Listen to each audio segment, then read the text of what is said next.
candles. Yes. So, how's the quarantine treating you? Well, it's kind of okay. Yeah. I live in a very rural area. So, and I have three very small kids, so I don't get out a whole lot anyway. Right on. How So old are it's your not kids? different. How old are your kids? I have a 1-year-old, a 2-year-old, and a 7-year-old. Wow. So Yeah. Other That's than a awesome. 7-year-old off of school right now, there's not a huge difference for us. Yeah. Right on. How's it going for you? Good. We're just hanging around the house. I have 3 teenagers, so they're kind of, you know, they kind of stick to themselves. The bigger problem is getting them to come out of their rooms. You know what I mean? Because they all have phones and they just watch Netflix and stuff all day. So it's like we only see them when they're hungry, really. But most of the time, we're just I have three. I have 3 older stepkids, so I can just imagine. I know that they're complaining a lot. They're at their mom's house, and they're complaining a lot about having to stay in. So yeah. Ours are like they don't. They're just my youngest. She's more of a social butterfly. The other 2 are totally fine to just not see people ever, which is fine. We've just been having, you know, we go on a walk every day, and we cook as a family a lot more often, which is kind of nice and fun, and hang out with the dogs and watch movies together. I don't know, we're okay, but I certainly would like to be out playing shows. right, Yeah. absolutely. Was she able to get you on TikTok? Actually, I think I didn't know. Okay, no, I didn't start a TikTok. But when I put that tweet out, a couple people made TikToks with my music and sent it to me, which was fun. Yeah. Yeah, I saw that. I saw that you tweeted that he was wanting you to get one. So yeah, I just don't want to. I just don't want to end up on one of those TikTok cringe compilations on YouTube. You know what I mean? Right. That's always what I'm worried about. So I heard somewhere that you got your start in music by accident.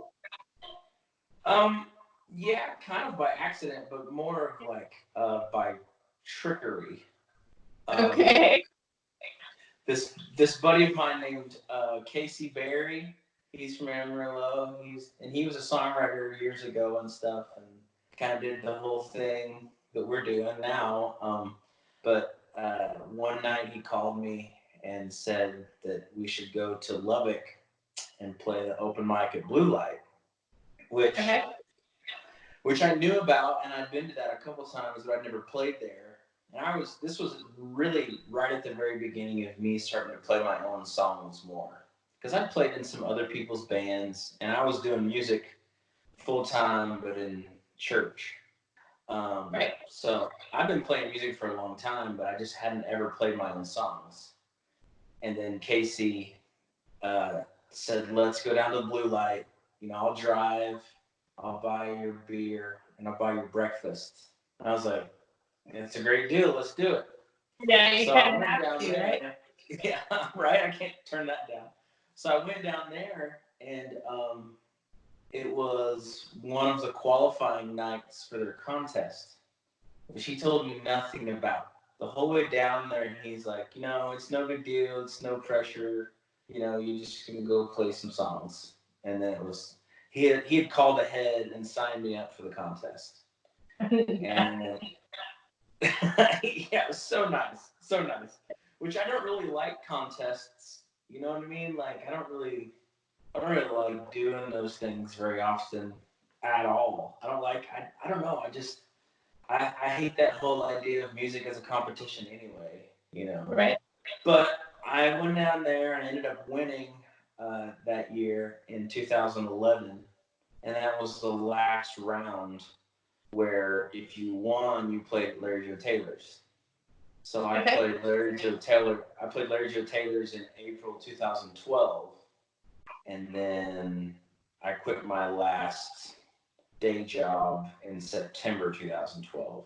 It was very interesting how it was seriously about 5.5 months, and then I was doing this full time. So yeah, it was kind of crazy. It's still kind of crazy. Awesome. I mean, that's like it's a really quick.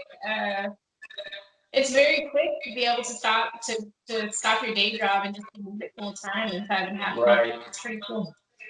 Yeah, it's so crazy because I still feel like I'm learning as I go. I didn't really know much of anything about this independent Texas red dirt scene or whatever. I didn't know very much about it. I mean, I knew about a couple of the bands, but I'd never put the pieces together to realize that they were basically like just regional bands. I thought that they were just like any other band you hear on the radio or whatever, you know.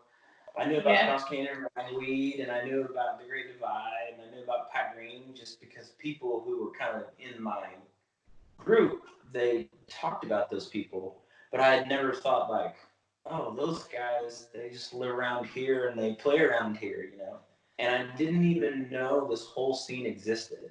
And I went to Larry Joe Taylor's. I had no clue what I was getting into.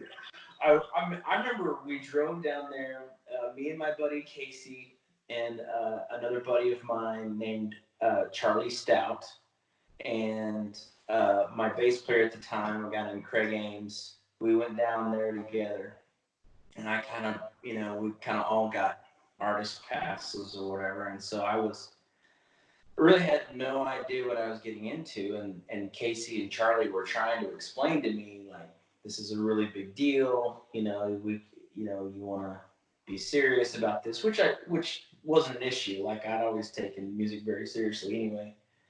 But when I got down there, I saw how many people were there, and I just, I remember the whole weekend. Well, before the festival, I had friends who, like I said, played in bands and just were kind of in my circle, and I'm thinking, well, who should I go? I don't know very many of these bands, and a lot of my friends made me lists of we pulled up the artist lineup, and then they all made me lists of like, okay, you got to go see this guy, you got to go see the Tejas brothers, you got to go see Walt Wilkins, you got to go see these certain people. I was like, all right, cool, and honestly, that was the first time I'd seen so many of those people. That was the first time I was ever introduced to Walt Wilkins, and I stood on the side stage for his show on the awesome stage, and I was just, it was like my brain was exploding about every 30 seconds. You know what I mean? And it just kept happening, and I realized like I kind of had this realization. It was a very weird thing to think, okay, well, I'm here and I'm getting to play, and for me, having to like win a contest to get on the stage, I felt kind of like embarrassed about that. Like no one would take that seriously, but everyone I ran into, they were so cool and so accepting, and they just, that's where I met so many. That's the first time I met Nick Verzosa, who's still I call one of my friends for years and years, and like. But I did. I was standing there on the side of the stage, and it was during Walt's show. And I remember thinking, man, if this is what's going on in this Texas music scene, then this is something I want to be a part of. Yeah.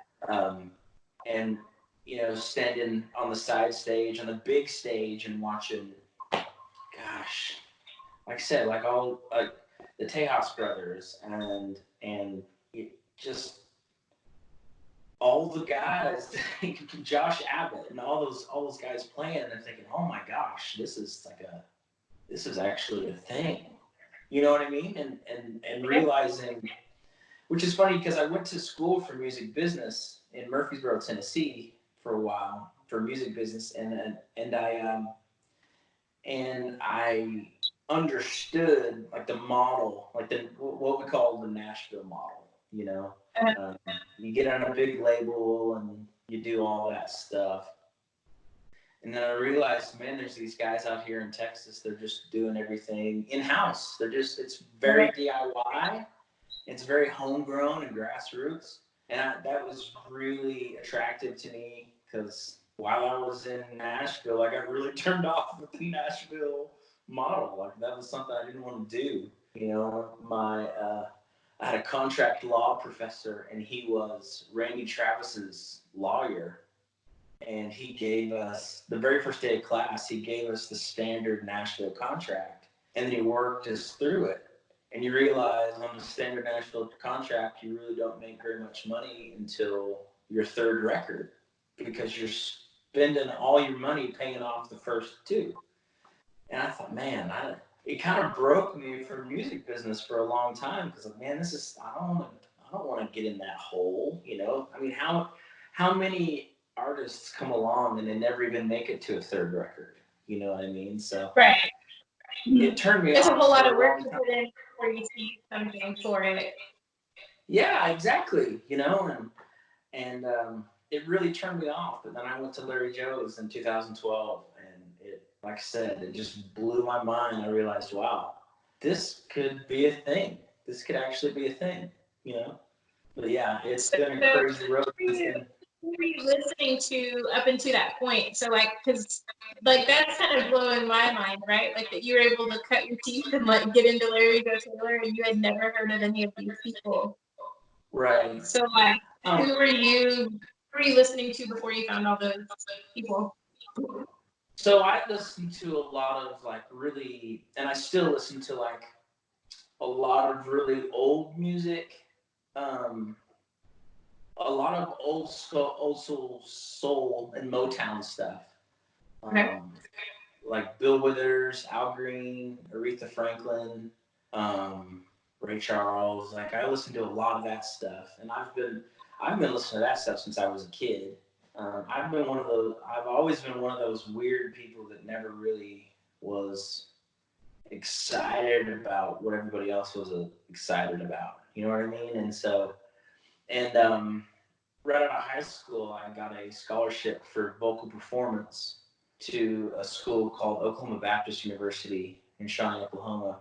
And so I'm a classically trained vocalist, and I also did composition, so classical composition and stuff like that. So I still listen to a lot of classical music. Right. And a lot of really old country, like old traditional country. Willie Nelson, Hank Williams Sr., those really are my two biggest, my favorites, you know.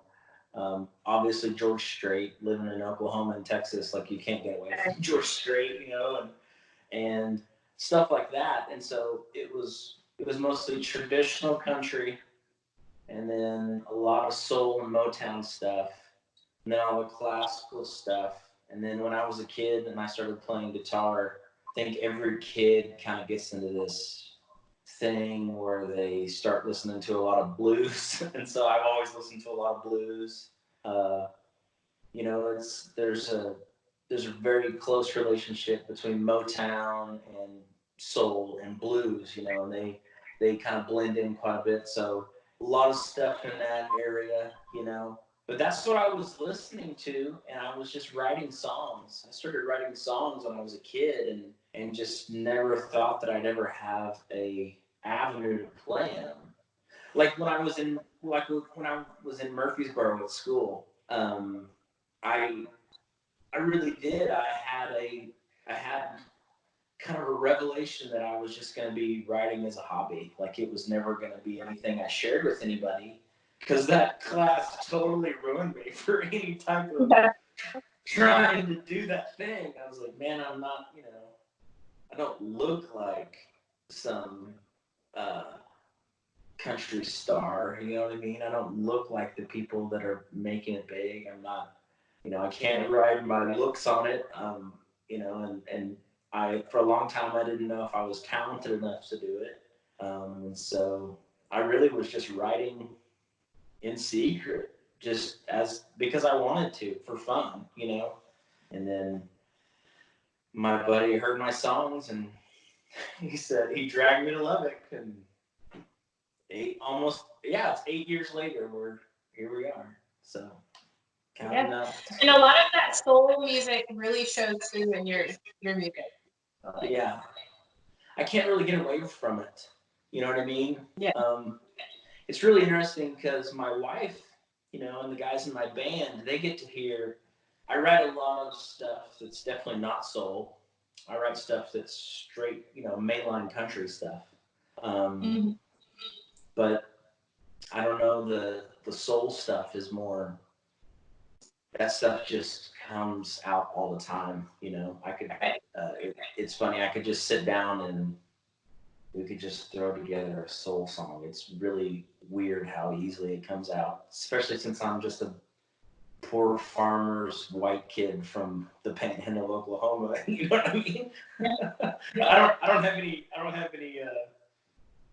know. I don't have any place writing all these soul songs, but I write them anyway. Well, it's working for you, for sure. Well, I hope so. Yeah, it's been great. So, are you working on anything new right now that you want to tell everybody about, or? Yeah, absolutely. There's a couple things that we're working on right now. Actually, we want to do a live project in the fall. And I've already talked to, the first place I ever played my own songs was the Golden Light in Amarillo. And we've already talked to them, and we know when everything gets kind of calmed down and somewhat back to normal, we're going to try to do a live record in Amarillo at the Golden Light, probably in the early fall. And then I'm actively demoing songs for another studio record that we're kind of gonna do both of them at the same time. Honestly, I mean, my producer and manager Adam Oder, who Adam and I have been, we throw back and forth songs already right now. I've got a Dropbox that's got about 60 songs in it that we just are picking through and trying to flesh out.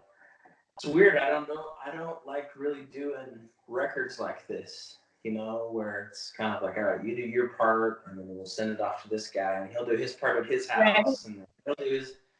It's just weird to me. I've never done a record like that, but that's the world we live in for right now, and probably the next. I'm afraid to say it, month or so, and so, instead of just letting all the time go to waste, we're gonna try to use it and make some new stuff. So yeah, I'm working on quite a bit of stuff. So good. I'm enjoying seeing, this whole situation sucks. This whole COVID, coronavirus, quarantine thing sucks. But I'm really enjoying seeing all the creativity coming out of it. All these artistic people being cooped up are producing some really cool stuff. Yeah, it's interesting because it's almost like I was thinking about it today. It's almost like a second winter that we're having. Yeah. I lived in Nebraska for a little while, and in the winter up there, everybody's kind of cooped up, and you do stuff with the house, and that's when you do a lot of projects around the house. And I think it's funny because we're having just kind of a second version of that, except it's beautiful outside. Right. And all I want to do is go outside and do stuff. But yeah, I'm interested to see what people come up with in this time. I think it's like you say, there's a lot more time for creativity. It's interesting for us because, like I said, with the kids and everything, and I'm used to having my wife and kids at school and stuff, so I have a house to myself, so I can be as loud as I want when I'm doing stupid stuff musically. You know what I mean? When I'm just trying something out. And so now it's funny because I found that I'm a little embarrassed to go all the way with my creativity with them in the house because I don't want them to walk in and go, "What are you doing? What's wrong with you?" You know what I mean? So, other than that, yeah, it's been interesting. Like, I definitely want to try to make as much stuff as I can while this is going on. Yeah. Good. Good. So, have you had any major hurdles? I mean, it sounds like it sounds like you got this kind of just jump start into music, and it all just kind of worked out for you kind of quickly. But have there been any hurdles along the way? Oh, definitely. I mean, one thing that's interesting is that, I like to say I color outside the genre lines of what's most popular in Texas, and that's an interesting hurdle to overcome. A lot of the times, I've had people tell me that my sound doesn't fit with what they're trying to do, and because my stuff definitely doesn't follow the middle of the road as far as Texas and Red Dirt goes, and so it's Right. definitely kind of off on its own little thing sometimes, and so that's been a hurdle. But I just try to stay true to the sounds I hear in my head. Um, but other than that, I mean, I can't say I've had too many hurdles. I've been very fortunate, very blessed. I mean, because a lot of the radio stations in our world, they still, the ranch still plays me. Cook FM still plays me, and so it's kind of a, I don't know, it's kind of an interesting limbo to be in, where I know I'm kind of different than everybody else, and that I don't try to make what sounds like everybody else is making, but I still get to be a part of you know, a lot of the events and stuff like that. So it's interesting. Yeah. It's kind of like Whiskey Myers, right? Because they have like that Southern rock soul-y kind of vibe, but they're kind of part of the Texas scene because they're from Texas. Yeah. I like the same situation there. Yeah, for sure. For sure. And I mean, I definitely, it's interesting because I've heard people say, "Oh yeah, I love Texas music and all that stuff," and it's very interesting what people think Texas music is. It's a lot bigger than most people think it is. It is. It's huge. Yeah. So you've worked with some pretty cool people. Who's your favorite or easiest person to work with? I guess we probably want to shy away from the word favorite, but Yeah. who do you mesh well with and work really well with that's in the scene? Well, both Walt and Adam. I mean, they're very easy to work with, and I work well with both of them. With Evergreen, I was gonna try to get Walt to produce Evergreen as well, but the timing just was not great, and he had some other stuff going on, and I kind of be moving a little bit quicker, and so just the timing just wasn't right, and I had been talking to Adam. I knew Adam just from working with him in other, in music fests and stuff like that, and of course Twitter and all those things, and so we had talked about working together a lot, and then I just kind of said, "Hey man, I want to make a record at Yellow Dog. What do you think?" He said, "Yeah, come on down. Take a look at the place and see what you think." And I got down there and immediately just loved what they have going on down there. I mean, the studio itself is incredible.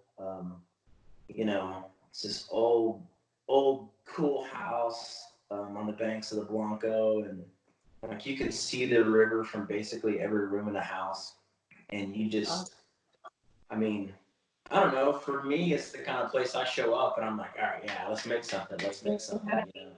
I have a hard time leaving every time I'm there. Like, I get back in my car and I'm like, I don't want to go anywhere. I just want to stay here, you know. But Adam and I, we work really well together. I think we're kind of, you know, we got the same head on our shoulders as far as a lot of things go musically and business wise and stuff like that. So Adam and I, we've worked together. It's been very painless working with him, to be honest with you, because we shoot out ideas and we go back and forth, you know, like, yeah, it's a cool idea, or maybe that might not work. What if we do this or that? And it's been very interesting to see how it's kind of blossomed. And like I said, we've got even more things kind of in the lineup ready to go later on. And I mean, we're already working on things right now. So yeah, those are two of my favorite guys to work with as far as, you know, production and stuff. You know, I love playing music with my friends. I love writing with my friends. Courtney Patton has been she's been my most successful writing partner that I've ever had, which is interesting. We've written a grand total of 2 songs together. But I mean, we kind of, because Courtney's definitely got a lot of soul too, and so I think we get each other really well. Same with Jason. You know, Jason and I, we love playing shows together. I mean, I don't know. The list could go on and on of friends I've made. You know, Midnight River Choir, Copper Chief, the Damn Quells, just Uncle Lucius. Like all these people I've made friendships with over the years. It's just incredible. I look back, I feel so fortunate, and it's still so surprising. I wake up every day and it's like, man, I still can't believe I'm doing this. You know what I mean? I can't believe this is my job. Is to get up and, you know, write something, make something, you know, record a good song, and then go play it at a show. Like, that just is crazy to me. So I'm so happy to do it. Yeah. So I always ask everybody if you feel like you've made it, right? Because every artist kind of has like a different point that they think that they've made it, or they have to achieve a certain mark to make it. It sounds to me like you have. You know, if you're waking up every day happy, and do you feel like you've made it, or like do you have something in your head that you have to meet that mark before you've made it? That's an interesting question, because it's kind of it's weird, because on one hand, like you said, I mean, I'm getting to play whatever I want to play. You know, no one's telling me what to write or how to sing or anything like that. I'm getting to do whatever I want musically, and you know, I have fans that support me, and so in one way, that is definitely success. You know, but on the other hand, I'm one of those people where, and Adam and I talk about this all the time, where it's never enough. I will never be satisfied. You know what I mean? Like, I could be. I'm the same way, so I get that. You know what I mean? Like, I feel like I could win all the Grammys and all the ACMs and all the awards and all that stuff, and sell out every arena on the planet, and I still be like, what's the next thing? What's the next thing we can do? You know, what's the next? Which we're not even close to any of that. But I mean, that's exactly how I feel. Like, I don't think there would ever be. I don't think there would ever be enough, and I don't know if that's a good thing or a bad thing, but it definitely keeps me driving, keeps me pushing forward to try as much as I want to try. I mean, I have, you know, I think I'm like every creative person. I have so many ideas and so many things that I want to do, but maybe, you know, the resources aren't there, the people aren't there, and so I'm no different. I'm no different than anybody else in that respect. Um, I think probably I would feel like I had made it if every crazy idea I ever wanted to try could just happen. You know what I mean? Like, oh, the money's there, and the people are there, and the resources are there, and the connections are there, so let's just do it. You know what I mean? If I ever got to the point where everything I ever wanted to do was totally doable, then I think maybe I'd be like, oh, okay, we actually built something here. But probably until it happens, I'll never be like satisfied. You know, I know some Right. people who are, I know some, I know some singer songwriters and artists and stuff who are kind of, um, you know, they've maybe set themselves to a point where, how do I say this respectfully? Like they're satisfied, right? And so they're just gonna keep doing. You know, they basically they got a method and they just follow the method and they just do that over and over and that's just it works for them. You know what I mean? And I mean that drives me nuts. It drives me batty because I'm like, how do you not want to just grind and do everything you could possibly do? Because all I ever wanted to do was play music. That's all I ever wanted to do. And I thought I would never get to do it. I thought, you know, I mean, you know, I had people around me who told me playing music for a living was a lost cause. You know, I had that professor who was like, this is the reality of how the music business works. And for so long, I basically just wrote it off. And I mean, I kind of ended up playing music in churches because that was a place that I could play music the whole time, you know? Yeah. And I mean, I definitely don't, um, I definitely like this a whole lot more. I have so much more room for creativity, and there's so much more freedom in it. And you know, and then even more than that, just the ability to like be in a new city a couple of times a week and meet new people and make friends and and make fans who support you for years on end. It's just insane. You know what I mean? Like it's just crazy. I'm like I said, I still can't believe I got to do this because this is all I ever wanted to do when I was a kid. So now I just want everything. I want to do everything. You know? I'm wired the same way, so I get it. Like, Yeah. you know, Yeah. I'm happy with my life. I'm writing a book, and then I'm like, but wait a second, maybe I should do a podcast, or maybe I should do one where you sit in a tub with people and talk to people. And then it's like, Yeah. but when do I have time to do that if I want to paint this stack of stuff over here? And Right. you know, I want to put up a barn because I want cows. Like it's just like Yeah. this constant like list of things. Like all, so I get it. I get what you're saying. Like you can be happy with what you have going, but like you have just this constant list of ideas. Plus you're adding more to the ideas every day of stuff that you want to get done. So Yeah. Like I was so jealous when Sergio came out with his anime because I wanted to make an animated.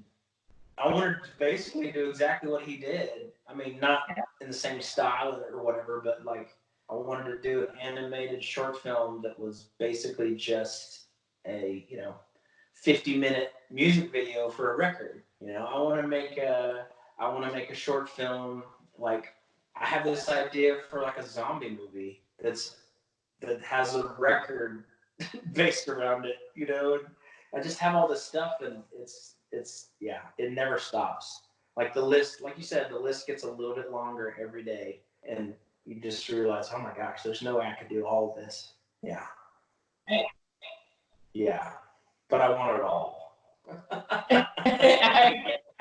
I get it. Do you have on that list? Do you have any bucket list people that you want to work with that you haven't been able to yet? Oh man, for sure. Bill Withers doesn't really do music anymore, but I would love to work with Bill Withers in basically any capacity. He's kind of the top of my list. Aretha Franklin was on that list. Of course, she's passed away, but like she was definitely on that list. Anything with her would be incredible. Um, Robert O'Keefe. I've been fortunate enough to open for him, and that's always been incredible. But I would love to work with Robert O'Keefe in some way. Robert O'Keefe was one of the most. When I moved to Texas, I had this really cool math teacher. She was kind of like this we're in this little town called Sunray, where I graduated high school, and we moved there. We moved around a lot when I was a kid, and we lived in Nebraska for a while, and then we moved to Texas in 1996.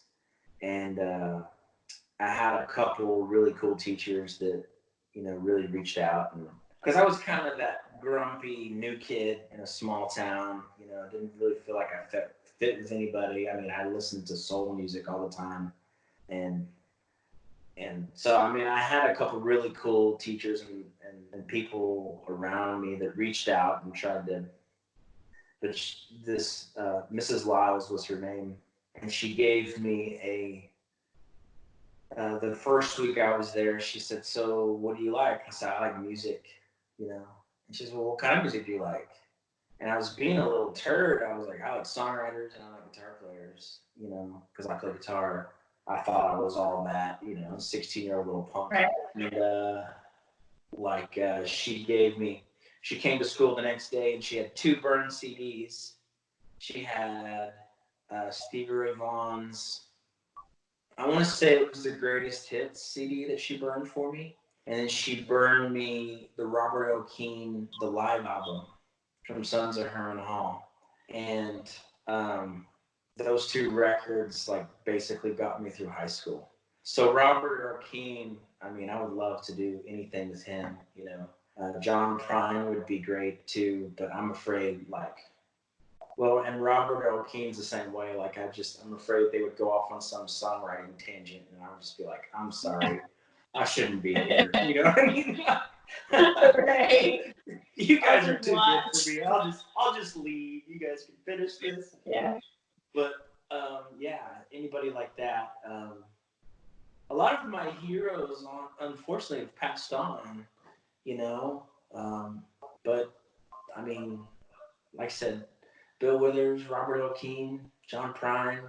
I've also been fortunate because I've been able to work with a lot of my heroes, like Walt. Walt's still one of my huge music heroes. I love his songwriting and just his soul, and just so getting to work with him and still having a great relationship with him where we do stuff that's such a treasured thing to me, and then working with the guys from Uncle Lucius. Johnny Keys played on Evergreen, and having a kind of relationship with Johnny and even Kevin and Josh and all those guys where I can just call them up and say, "Hey, I got this thing. Let's do this." And it's the guys from Mike and the Moon Pies.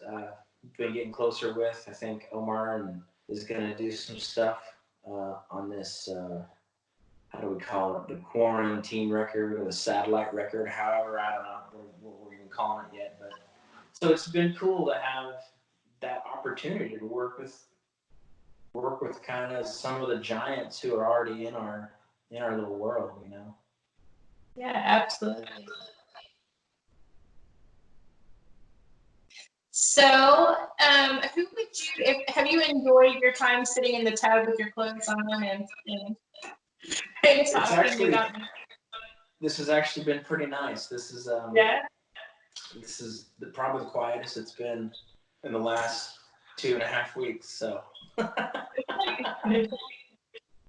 Is there anybody that you would challenge to get into the tub next?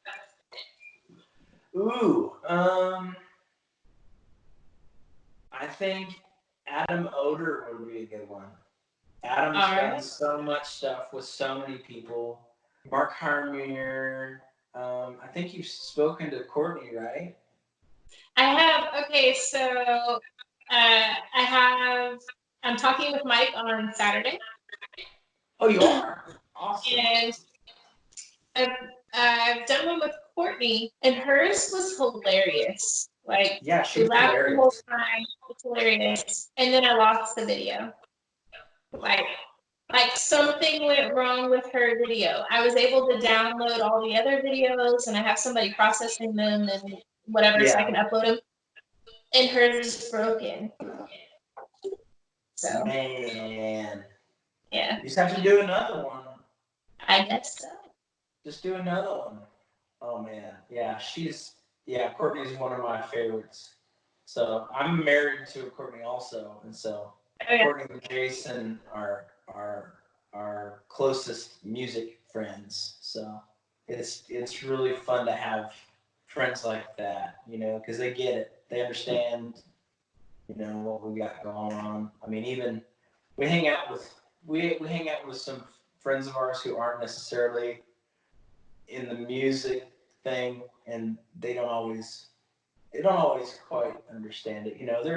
They're definitely gracious, and uh, they're cool with it, but they don't understand. So hanging out with Jason and Courtney is always a huge blast for us. So yeah, just Right. Yeah. Who else? Let's see. If you could get Walt in the tub, that'd be awesome. That's a challenge. That would be absolutely. Yeah, for sure. Gosh, who else? I don't know. You should get Rio Tripiano from Copper Chief. If you can Okay. find if you can find if he can find a bathtub that he'll fit in, because he is a giant. He's like 6'6" or something. He's just an enormous man. But, Yeah, that's I did actually the first episode I did was with Drew Kennedy. Oh yeah. And he's pretty tall. He got in the bathtub and I was like, that's a really small bathtub, and he's like, no. No, it's a normal bathtub. Yeah. Yeah, Drew's a pretty big guy. No, man, anybody like in that realm, obviously too. I really love the Red River Songwriters, what they do. Susan Gibson. She's one of my favorite people on the planet, honestly. And she and I, it's funny because we've had this thing where every time we see each other, like, hey, let's play some shows together. Like, yeah, let's do it. And then we just never do it. So maybe after all this is over, we'll have a show together. Gosh. Yeah. Well, I mean, you'll have all the time in the world to sit down and try to pick a future date right now. But yes. I think yes and no. I think the problem, is nobody knows when it's over, right? Yeah. So it's gonna be kind of hard, which you know this obviously because you're in it. But I think it's going to be hard for everybody trying to book out dates, and then there's going to be this rush of people trying to book out dates. Once things open back up. And that's something we're already kind of running into. Me and Adam were talking with my booking agent today, and that's one of the things that we're kind of running up against, is that nobody knows when it's going to be done, so nobody knows when to start booking again. And then when you do start booking again, everybody feels like they need to have these kind of big blowout shows, and so it's like, if we all knew that everything would be clear on August 1st, then it's like, well, everything's backed up. Well, it's like, yeah, I mean, everybody's free on August 1st, but you might not be able to get in until the last week of September, just because everybody's out, and so everybody's trying to get back out for shows, and so the schedules are just going to start stacking up again, and it's kind of crazy. I'm interested to see how this works out. I'm so fortunate that I can play the live streams, every week or so. It's definitely not a great, it's a nice substitute for a show. It's fun to have the fan interaction, and people from all over the place can tune in and ask questions and stuff like that. But I'm very fortunate that I can do that. Not everybody can do that. But man, I don't know. It's gonna be crazy. As a fan, I'm really digging all the live concerts, basically, on the phone every night. Like I told you earlier, I have a 1-year-old and a 2-year-old, and a 7-year-old. So I I kind of, once we're fostering the babies, and so once we brought them in, like it kind of like really cut down on the amount of live shows that I could go to, because now, now you have 3 kids that you need somebody to watch instead of 1 kid for somebody to watch. Right. And so like I've really been digging that, like every night of the week, you know, there's 4 different people playing, and you kind of have to pick who you want to watch because there's so many people that you can sit around and watch in your living room now. Yeah, and I mean, it's funny because I've been watching shows too. Yeah. Which is funny. I mean, I would love to be out there playing, but at the same time, it's also pretty interesting to go, oh, you know, Jamie Lynn's streaming. I'll just watch about 30 minutes of Jamie Lynn, and then I'll go watch some John Bauman, and you know, it's so funny. It feels a little bit like a music festival, you know, where everybody's kind of.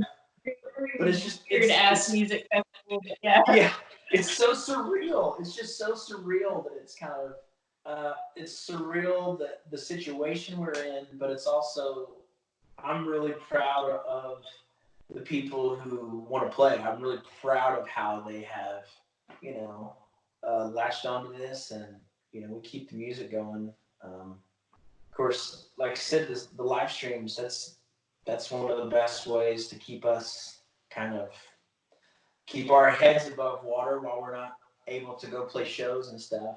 I'm very fortunate to have that. But yeah, I still haven't wrapped my head around all this stuff, you know, and then like losing Joe Diffie and Kenny Rogers and stuff like that. Like those, like Joe Diffie, those things hit me pretty hard, you know, like it was such a weird thing. And then like, you know, lead singer of Fountains of Wayne passed away today from complications. Yeah. And then, like, man. And then like hearing about John Prine, you know, like I remember the day 2 days ago when you heard about John Prine.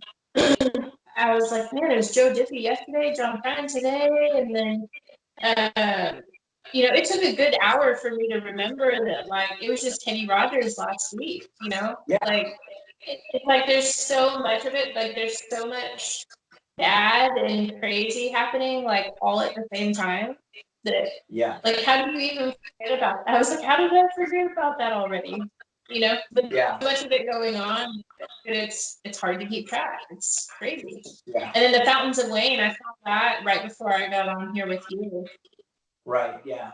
Well, Adam texted me about him, and I mean, because Joe Diffie hit me pretty hard. I mean, I used to listen to Joe Diffie on the radio when I was trying to learn to play guitar.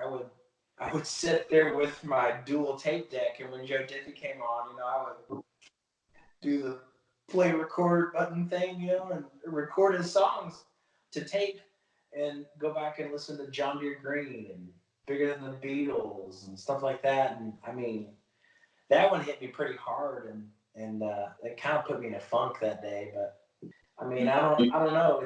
It's just this all this stuff is so surreal, but you know, at the same time, we can still make stuff while we're kind of locked away.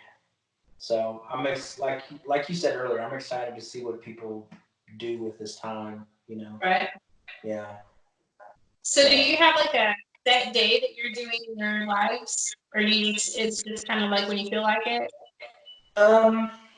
The other ones I have done have been sponsored. So I did one for the ranch. I'm doing Galley Winners on the 7th, and then I'm doing Cook FM on April 17th. And the one I did one last night just from my house on my Facebook page, you know. So, I mean, I haven't really, it's funny because I haven't been planning a whole lot of them. I've been very fortunate that people have been reaching out and asking me to do kind of the hosted shows now, because that's kind of a thing now. You know, people who have a big social media presence, they reach out and say, hey, do you want to come and, you know, log into our Facebook and do your live stream from your house on our Facebook? Like, yeah, absolutely, you know. And I think I have some more of that stuff, and maybe even possibly, you know, outside of Texas and overseas, maybe we've got a few kind of got some lines out and see if we get any nibbles. But I mean, yeah, I haven't been doing like a steady one. I definitely don't want to overdo it. You know what I mean? And I've been trying to play a new song every time I do one, just to kind of keep it a little fresh. So Yeah. But no, I don't really have a schedule. I'm just. Maybe I should get on the schedule. Is that what you're implying, that I should get on the schedule? No, I mean, I just figured, so like if every Wednesday night at 7 o'clock, we're doing a live from your house, then Yeah. you can let people know about it here so that they can check it out. Yeah. But Yeah, I haven't really scheduled anything like that, just because, like I said, I have some of the sponsored ones coming out, yeah. and so I want to give those room. I don't want to overdo it. So Right. yeah. I haven't checked out any of the sponsored ones yet, just because usually I'm right here talking to somebody, or I'm just scrolling Instagram and I see that 3 or 4 people are live, and I just click on one and watch it. So the sponsored ones, they let you get tips there?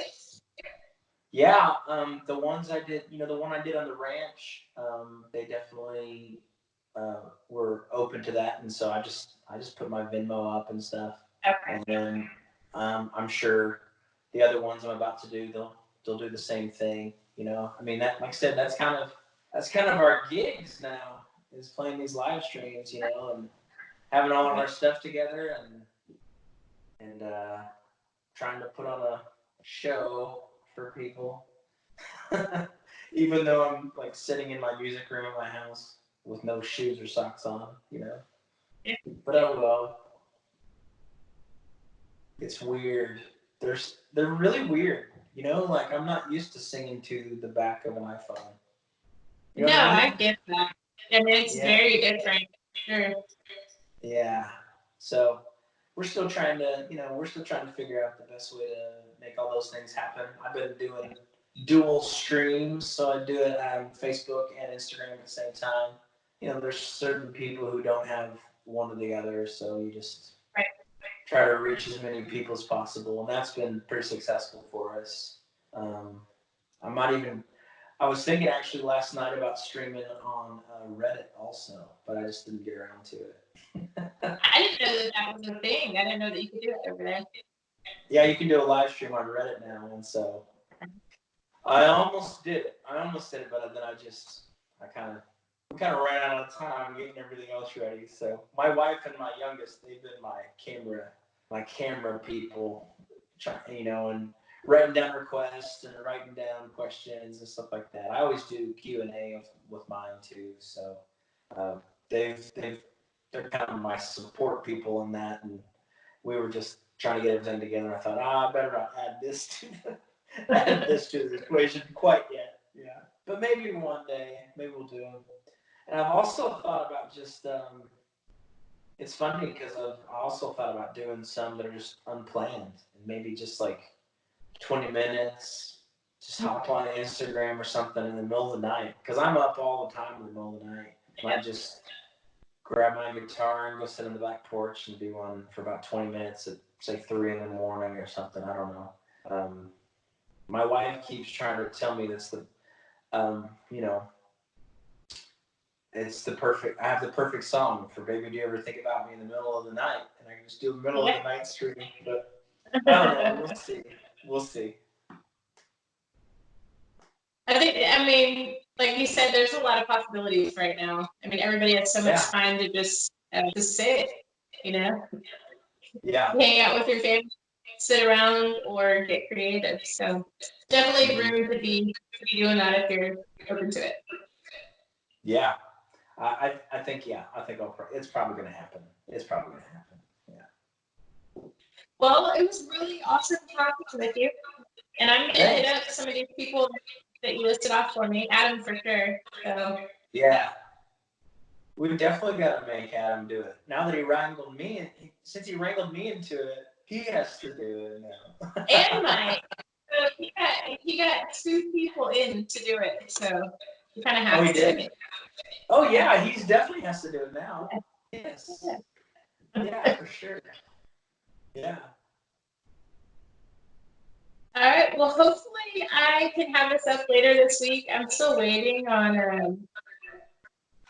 I went on freelancer.com to get somebody to like do these videos because you know, I recorded a bunch of them. And then this whole quarantine thing started. So the daycare is closed, the school is closed, and all of that. So I'm kind of waiting on working with freelancer people to get the videos back. So I would suspect like by the end of the week I can have yours up for you. Okay, cool. Yeah, no worries. No worries. I mean, I got all the time in the world right now. All right. We all do. Yeah, right. Well, y'all be careful. Stay home. Wash your hands. You know. Oh yeah, you too. You too. Good luck with those little ones. Thanks.